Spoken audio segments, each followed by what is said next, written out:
Hello, I'm Mrs. Evelyn. Welcome to my channel. I hope you enjoy today's story. She thought doing the right thing would protect her. She didn't know it would cost her everything, her job, her reputation, and nearly her peace of mind. But life has a way of balancing the scales, even when it takes longer than it should. Her name was Sarah Mitchell, and for 6 years, she'd worked at Harmon & Clark, a mid-sized marketing firm in downtown Philadelphia. She wasn't anyone special there. Just a senior account coordinator who showed up on time, did her work well, and went home. She didn't dream of promotions or corner offices. She just wanted stability, a steady paycheck.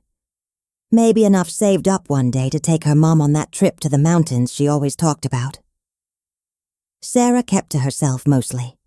She had a small desk near the back of the office, close to the storage room where they kept supplies and old client files. It wasn't glamorous, but she didn't mind. She liked the quiet. She liked being useful without being noticed. But that changed on a Tuesday in late September. She'd gone to the storage room to grab printer paper. The door was half open, and she heard voices inside, low, hurried. She almost turned around, thinking maybe 2 co-workers were having a private conversation. But then she heard something that made her stop. Just take a little each time. No one checks these accounts that closely. Sarah froze.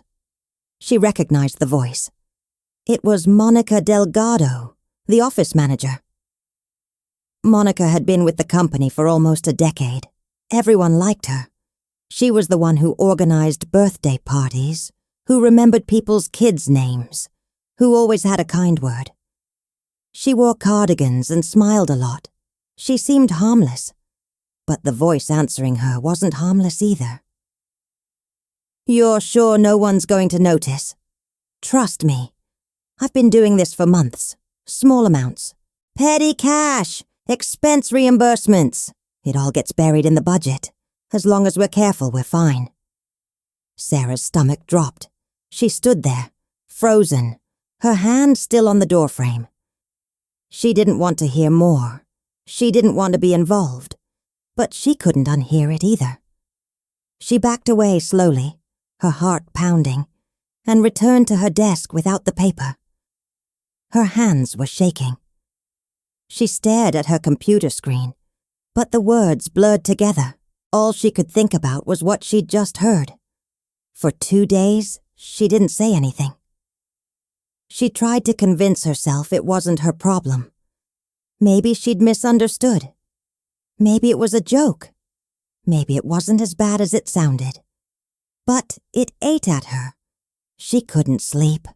She kept thinking about the company, about the people who worked there, about Mr. Harmon, the owner, who'd given her a chance when she needed it most. He was a good man, honest, fair. He didn't deserve to be stolen from. On Thursday, she made her decision. She went to the director of operations, a woman named Linda Pritchard. Linda had always seemed sharp, professional. She'd been promoted a year ago and ran the administrative side of the business. If anyone could handle this quietly and correctly, Sarah thought, it would be her. Sarah knocked on Linda's office door that afternoon. Her palms were sweating. "Come in," Linda called. Sarah stepped inside. Linda looked up from her computer, her expression neutral.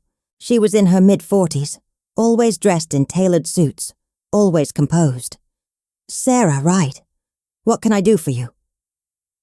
Sarah closed the door behind her. She didn't sit down. She felt like if she sat, she'd lose her nerve. "I need to report something," she said quietly. "I overheard a conversation in the storage room 2 days ago." Linda leaned back in her chair, folding her hands. "Go on." Sarah told her everything. The voices, the words, the names. She didn't exaggerate. She didn't add anything. She just told the truth. When she finished, Linda's face didn't change. She nodded slowly. That's a serious accusation, Linda said. I know. That's why I'm telling you. I didn't want to ignore it. Linda smiled faintly. You did the right thing, Sarah. Thank you for coming to me. I'll handle this internally, quietly. We don't want to cause a scene if we don't have to. Sarah nodded, relieved. Thank you. Of course. And Sarah, don't mention this to anyone else. Not until we know more, okay? Okay. Sarah left the office feeling lighter. She'd done what she was supposed to do. She'd trusted the right person. Everything would be fine now. But she was wrong. The next Monday, Sarah was called into a meeting. Not with Linda and 2 others from HR. The room was small and cold. The blinds were drawn. Sarah sat down, confused. Is everything okay? She asked. Linda's expression was hard now. No warmth, no smile. Sarah, we've received a complaint about you. Sarah blinked. A complaint? Yes, from Monica Delgado. She says you've been spreading false rumors about her, accusing her of theft, trying to damage her reputation. Sarah's chest tightened. What? No, that's not what happened. I came to you because I heard... We've looked into it, Linda interrupted, and we found some troubling things. One of the HR reps slid a folder across the table. Sarah opened it, her hands trembling. Inside were printouts, emails, expense reports, all with her name on them. These show irregular charges on your employee account, Linda said. Small reimbursements, petty cash withdrawals, all within the last 3 months. Sarah stared at the papers. Her name was there, but she didn't recognize any of it. I didn't do this, she said, her voice shaking. I didn't submit any of these. They're in the system under your login, Linda said coolly. Your signature, your requests. Then someone forged them. Someone used my account. This isn't real. Linda sighed like she was tired of hearing excuses. Sarah, I gave you the benefit of the doubt when you came to me. But now it's clear what happened. You were trying to deflect. You accused Monica to cover your own tracks. No, that's not true. We have evidence. You don't. Sarah felt the walls closing in. Her heart was racing. This wasn't happening. This couldn't be happening. I'm telling the truth, she said, her voice breaking. Please, you have to believe me. But Linda just shook her head. We're terminating your employment, effective immediately. You'll be escorted out today. If you try to contact anyone here or make any more false accusations, we'll pursue legal action. Sarah sat there, numb. She couldn't breathe. She couldn't think. They walked her out that afternoon. People stared, whispered. Monica was standing near the copier, arms crossed, watching her leave. She didn't say a word. She didn't have to. Sarah left the building with a box of her things, and no job, no references, no way to explain what had just happened. And the worst part? No one believed her. The first week after she was fired, Sarah barely left her apartment. She couldn't eat. She couldn't sleep.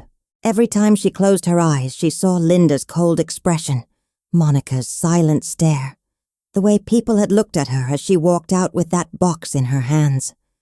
She'd been labeled a thief, a liar, someone who'd tried to blame an innocent person to save herself. Her phone stayed silent. No one from the office reached out, not even the people she thought were friends. Maybe they didn't know what to say, or maybe they believed what they'd been told. She tried applying for other jobs, but it was impossible. Every application asked for references. Every interview eventually led to the same question. Why did you leave your last position? She couldn't lie, but she couldn't tell the truth either. Not without sounding desperate, not without sounding exactly like what they'd called her. Someone making excuses. By the third week, her savings were running low. She picked up a few shifts at a coffee shop near her apartment, just to cover rent. It wasn't much. The manager didn't ask questions, and Sarah was grateful for that. She kept her head down, made lattes, wiped tables, and tried not to think about how far she'd fallen. Her mom called one night. Sarah almost didn't answer. "Sweetheart, I haven't heard from you in a while. You okay?" Sarah swallowed hard. "Yeah, Mom. I'm fine." "You don't sound fine. Just tired. Work's been busy." She hated lying to her mother, but she couldn't tell her the truth. Not yet. Her mom had enough to worry about. She didn't need to know her daughter had been fired and humiliated. "Well, don't work too hard," her mom said gently. "You deserve good things, Sarah. Don't forget that." Sarah's throat tightened. "I know. I love you." "Love you too, baby." After she hung up, Sarah sat on the floor of her tiny kitchen and cried. She cried because she was exhausted, because she was scared, because she'd done the right thing, and it had destroyed her. Meanwhile, back at Harmon and Clark, everything seemed normal. Monica continued working. Linda continued running operations. No one talked about Sarah anymore. It was like she'd never been there at all. But something was shifting behind the scenes. David Harmon, the owner, had been traveling when Sarah was fired. He'd been in California meeting with potential clients, and by the time he returned to Philadelphia, the whole thing was already over. Linda had handled it, she'd told him. A personnel issue. Nothing he needed to worry about. David trusted Linda. She'd been with the company for years and she'd always been competent. So he didn't ask questions. Not at first. But a few weeks later, something caught his attention. He was reviewing the quarterly financials with his accountant, going through the usual line items. Payroll, vendor payments, office expenses. Everything looked fine. But then his accountant paused. "David, can I ask you something?" "Sure. These petty cash withdrawals. They've been higher than usual the last few months. Not by a lot, but enough that I noticed. You see this?" David leaned forward, looking at the printout. Small amounts. 50 here, 75 there, 120, all marked as reimbursements or office supplies. "Who approved these?" David asked. "Linda. She handles all the operational expenses now." David frowned. "And these are all legitimate?" The accountant shrugged. "I assume so, but I haven't seen receipts for most of them. That's not typical." David made a note. He didn't think much of it at first. Maybe it was just a clerical issue. Maybe Linda had been busy and hadn't updated the files. But it stuck with him. Over the next few days, he started paying closer attention. He pulled up old expense reports. He cross-referenced names and dates. And he started noticing patterns. Small, consistent withdrawals. Always under $200. Always approved by Linda. And many of them were tied to employee accounts that shouldn't have had access to petty cash at all. One name kept appearing. Sarah Mitchell. David remembered her vaguely. Quiet woman. Good worker. He'd heard she'd been let go recently, but he hadn't been involved in that decision. He looked up her file. Termination reason. Theft and fraudulent expense claims. He sat back in his chair, thinking. Something didn't feel right. He called Linda into his office the next morning. "Linda, I've been going through some financials. I'm seeing a lot of small reimbursements over the last few months. Can you walk me through those?" Linda didn't hesitate. "Of course. We've had some increased office expenses. Supplies, small repairs, employee reimbursements. Nothing unusual." "Do we have receipts?" "Most of them, yes. I can pull the files if you need them." I'd appreciate that." She nodded, professional, as always.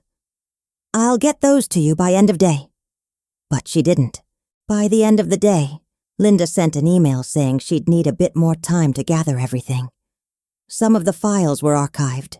She'd have them by the end of the week. David didn't push. Not yet. But he started digging on his own. He went into the storage room himself late one evening after most people had gone home. He pulled old binders, checked paper trails, looked at signatures. And he found something strange. Several reimbursement forms had Sarah Mitchell's name on them, but the handwriting didn't match her employee file signature, not even close. David took photos of the documents. He compared them side by side. The signatures were similar, but not identical. Someone had tried to copy her handwriting, and they'd done a decent job, but not perfect. He sat at his desk that night, staring at the evidence, and a cold feeling settled in his chest. Sarah Mitchell hadn't stolen anything. Someone had framed her, and the person who'd handled her termination, the person who'd investigated the complaint and presented the so-called evidence, was Linda Pritchard. David didn't sleep that night. He kept thinking about the quiet woman who'd been escorted out of his building, humiliated, labeled a thief.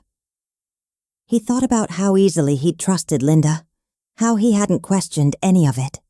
He spent the next 2 days collecting everything he could: bank records, expense logs, security footage from the storage room, emails, timestamps.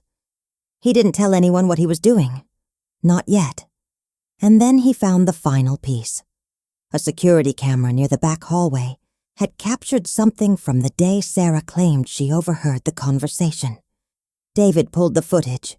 It was grainy, but clear enough. There was Sarah, standing near the storage room door. And inside, visible through the crack, were 2 people talking. He couldn't hear the audio, but he could see their faces. Monica Delgado and Linda Pritchard. Not Monica and some random co-worker. Monica and Linda. David sat back, his jaw tight. It had never been about Sarah at all. It had been about covering up what Linda and Monica were doing. And when Sarah got too close to the truth, Linda had turned the whole thing around. She'd forged documents. She'd planted evidence. She'd destroyed an innocent woman's career to protect herself. David closed his laptop, his hands shaking. Not from fear, but from anger. He was going to fix this, and Linda Pritchard had no idea what was coming. David Harmon didn't confront Linda right away. He was angry, but he wasn't reckless. He'd built his company over 20 years by being careful, methodical. He wasn't going to let emotion make him sloppy now. He needed everything documented. He needed proof that would hold up, not just in his own mind, but legally. Because what Linda had done wasn't just unethical. It was criminal. He spent the next week working quietly. He brought in an outside forensic accountant, someone with no ties to the company. He didn't explain why. He just asked for a full audit of the last 6 months of expenses, reimbursements, and petty cash withdrawals. The accountant worked fast. 3 days later, David had a report sitting on his desk. 23 pages. Every transaction highlighted. Every discrepancy noted. The numbers didn't lie. Over the course of 8 months, nearly $18,000 had been siphoned out of the company. Small amounts, spread across different accounts, different categories. Petty cash, vendor reimbursements, office supplies that were never purchased, event expenses that never happened. And every single transaction had been approved by Linda Pritchard. Some of the withdrawals were tied to Monica Delgado's employee account, but most of them were tied to fake entries under other people's names, including Sarah Mitchell's. David sat in his office that night, reading the report again. His chest felt heavy. He thought about Sarah, about how she'd come to Linda, trusting her, believing that doing the right thing would matter. and Linda had destroyed her for it. He pulled up Sarah's contact information from the old employee files. Her phone number was still listed. He stared at it for a long time before he finally picked up the phone. It rang 4 times. He thought maybe she wouldn't answer. Then he heard her voice. "Hello?" She sounded tired, guarded. "Sarah Mitchell?" There was a pause. "Yes. Who is this?" "This is David Harmon, from Harmon and Clark." Silence. "I know you probably don't want to hear from anyone associated with that place," David said carefully. "And I understand if you hang up. But I need to talk to you. It's important." I didn't do what they said I did." Her voice cracked just a little. "I don't know if you called to threaten me or—" "I know," David said quietly. "I know you didn't do it." Another silence. Longer this time. "What?" "I know you didn't steal anything. I know you were set up. And I know who did it." Sarah didn't say anything. He could hear her breathing on the other end of the line, uneven, like she was trying not to cry. "I need you to come to my office tomorrow," David continued. "I need to show you something, and I need to make this right." "Why now?" Her voice was shaking. "It's been almost 2 months. Why didn't anyone believe me before?" "Because I wasn't here, and I trusted the wrong person. That's on me. But I'm asking you now. Please, come in tomorrow. 10 o'clock. Just you and me." She didn't answer right away. He could hear her thinking, weighing whether this was real or just another trap. "Okay," she finally whispered. "I'll be there." The next morning, Sarah walked into the Harmon and Clark building for the first time since she'd been escorted out. Her hands were shaking. She felt sick. She almost turned around 3 times on the way there. But she didn't. The receptionist looked surprised to see her but didn't say anything. David had left instructions. Sarah was brought directly to his office. No questions asked. David stood when she came in. He looked older than she remembered. Tired. "Thank you for coming," he said. Sarah sat down slowly, her purse clutched in her lap. She didn't know what to expect. David slid the forensic report across the desk. "I want you to read this. Take your time." Sarah opened it. Her eyes scanned the pages, the highlighted transactions, the amounts, the names, her name. Her throat tightened. "I didn't do any of this," she said, her voice breaking. "I know. Keep reading." She turned the page, and then she saw it. All of the approvals came from Linda Pritchard, every single one, and buried in the appendix was a comparison of signatures. Sarah's real signature from her employee file, next to the forged ones on the reimbursement forms. They didn't match. Sarah looked up at David, tears streaming down her face. "She set me up." "Yes," David said, "she did. And so did Monica Delgado. They were working together. They'd been stealing from the company for months. When you overheard them, Linda panicked. She forged documents. She made it look like you were the thief, and then she fired you before I got back from California." Sarah put her hands over her face. Her whole body was shaking, not from fear, from relief, from anger, from everything she'd been holding in for 2 months. "I thought I was losing my mind," she whispered. "No one believed me. Everyone looked at me like I was a criminal." "I'm sorry," David said, and he meant it. "I'm so sorry, Sarah. You did the right thing, and you got punished for it. That's not how it should have been." She wiped her eyes, trying to pull herself together. "What happens now?" "Now, I fix this. I've already contacted my lawyer. We're filing charges against Linda and Monica. Fraud, theft, forgery. And I'm meeting with HR this afternoon to formally clear your record. You'll be reinstated. Full back pay for the time you were out. And a settlement for what you went through. You deserve that. Sarah stared at him. You're serious. Completely. What about them? David's expression hardened. They're done. Linda's being terminated today. So is Monica. And they'll be lucky if they don't end up in jail. Sarah felt something break open inside her. Something that had been closed and cold for weeks. She started crying again, but this time it wasn't from pain. It was from relief. Thank you, she whispered. Thank you for believing me. David nodded. You shouldn't have had to go through this. But I'm going to make sure people know the truth. That afternoon, David called an all-staff meeting. It was unusual. People gathered in the main conference room, confused, whispering. Linda wasn't there. Neither was Monica. They'd both been called into separate meetings earlier that day. Security had been present. Their computers and files had been seized. David stood at the front of the room. His face was serious. I need to address something that happened a couple months ago, he said. Some of you may remember Sarah Mitchell.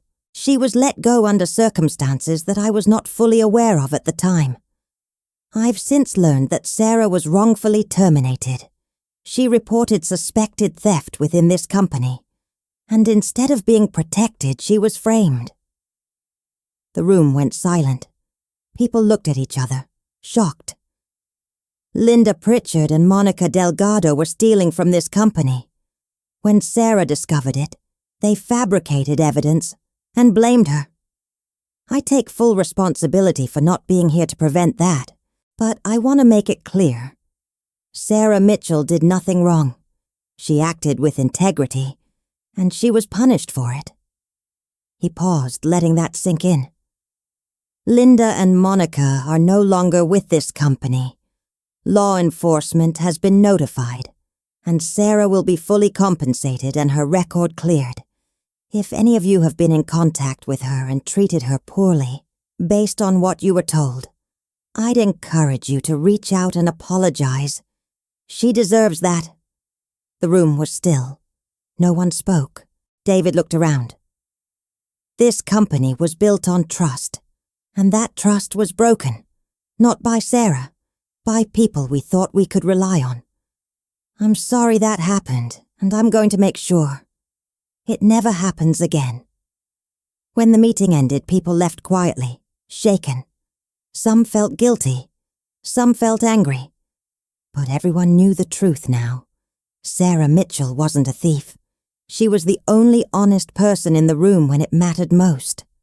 Sarah returned to Harmon and Clark 3 weeks later, not because she had to. David had made it clear the choice was hers, but because she wanted to.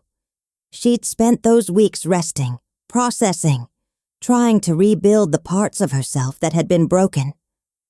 Her mom had come to visit, and Sarah finally told her everything. Her mom had held her and cried with her, and somehow that made it easier. When Sarah walked back into the office, people noticed. Some looked away, embarrassed. A few came up to her quietly and apologized. She accepted their words with grace, even though part of her was still angry. She understood. They'd been lied to. They hadn't known. But some of them should have asked. David met with her privately that first day back. He handed her an envelope. "This is your settlement," he said. "It's not just back pay. It's compensation for what you went through, the damage to your reputation, the emotional harm. My lawyers made sure it was fair." Sarah opened it. The number inside made her chest tighten. It was more than she'd expected, more than she'd earned in 2 years. "I can't take this," she said quietly. "You can, and you will." David's voice was firm but kind. "You did nothing wrong, Sarah. You were punished for being honest. This is the least I can do." She looked down at the check, her eyes blurring with tears. "Thank you." "You don't have to thank me. I should have been here. I should have protected you." "You're here now," she said. "That's what matters." David nodded. Then he handed her another folder. "This is your new position. I'm promoting you to compliance officer. It's a new role. Your job will be to make sure something like this never happens again. You'll report directly to me. No one else." Sarah stared at him. "You're serious." "Completely. You proved you can't be bought. You can't be intimidated. And you can't be scared into looking the other way. That's exactly who I need in that role." Sarah didn't know what to say. A few months ago, she'd been scrubbing coffee stains off tables, wondering if she'd ever work in an office again. And now she was being offered a position with real authority, real respect. "I'll do it," she said. "Thank you." Linda Pritchard and Monica Delgado were arrested 2 weeks later. The evidence was overwhelming. $18,000, forged documents, security footage, bank records showing deposits that didn't match their reported income. Linda tried to fight it at first. She hired a lawyer. She claimed she'd been set up, that someone else had access to her accounts. But the forensic accountant's report was airtight. Her lawyer eventually advised her to take a plea deal. She was sentenced to 2 years in prison and ordered to pay full restitution. Monica received 18 months. Both of them lost everything: their jobs, their reputations, their freedom. Sarah didn't attend the sentencing. She didn't need to. She'd already moved on. But she did hear about it, and when she did, she felt something she hadn't expected. Not satisfaction, not revenge, just peace. Because the truth had come out, and justice, slow as it was, had finally arrived. Months passed. Sarah settled into her new role. She implemented new policies. She created checks and balances. She made sure employees knew they could report problems without fear. And slowly, the culture at Harmon & Clark began to change. People trusted her. They came to her when something didn't feel right, and she listened. Every time. One afternoon, Sarah sat in her office, her actual office now, with a door and a window, and looked out at the city. She thought about the day she'd overheard that conversation in the storage room. The day everything had fallen apart. She'd been so scared. She'd thought doing the right thing would be simple, that people would listen, that the truth would be enough. But it hadn't been. Not at first. The truth had cost her everything. Her job, her reputation, her sense of safety. But in the end, the truth had also saved her. Her phone buzzed. A text from her mom. "How's my girl doing today?" Sarah smiled and typed back, "I'm good, Mom. Really good." And she meant it. That evening, as she locked up her office and walked through the building, she passed by the storage room, the same one where it had all started. She stopped for a moment, looking at the door. She didn't feel anger anymore. She didn't feel fear. She just felt grateful. Grateful that she'd spoken up. Grateful that someone had finally listened. Grateful that she'd survived the worst and come out stronger. Sarah walked out of the building and into the cool evening air. The city was alive around her. People heading home, lights flickering on, the hum of life continuing. She pulled her coat tighter and headed toward the train station, her steps steady and sure. She'd lost so much, but she'd gained something too. Her integrity, her strength, and the knowledge that even when the world tried to break her, she hadn't broken. She'd stood firm, and in the end, that had been enough. Life had a way of balancing the scales. It wasn't always fast, it wasn't always fair. But if you held on long enough, if you refused to let the lies define you, the truth had a way of rising to the surface. Sarah had learned that the hard way. But she'd learned it. And now, walking through the streets of Philadelphia with her head held high, she carried that lesson with her, not as a burden, but as proof. Proof that doing the right thing, even when it costs you everything, is still worth it. Because in the end, the truth doesn't just set you free. It gives you back your life. In the end, life gave her the justice she never thought she'd see. She never forgot what it felt like to stand alone. So she made sure no one else at that company ever had to. If you enjoyed this story, please subscribe so you won't miss the next one. Thank you for listening. See you soon.